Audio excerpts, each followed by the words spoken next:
Ang Espiritu ng Panginoon ay sumasa akin. Sinugo niya ako para dalhin ang magandang balita sa mga inaapi.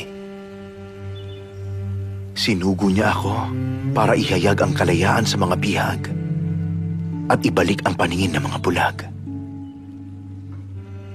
Para bigyang kalayaan ang mga taong naaapi. Ipahayag ang panahon ng pagliligtas ni Yahweh. Isiyas, Isiyas, masaya ako na nakasama ko kayo ngayon. Napaka-espesyal ninyong lahat. Umaasa akong ang susunod kong mag-aaral, tanungin din ako ng mga tinanong nyo at makikinig sila sa mga sagot ko. Pero mukhang hindi nila yun maiintindihan, di tulad nyo. At sana, kapag dumating ang oras, sasabihin nila sa iba ang tungkol sa akin, katulad ninyo.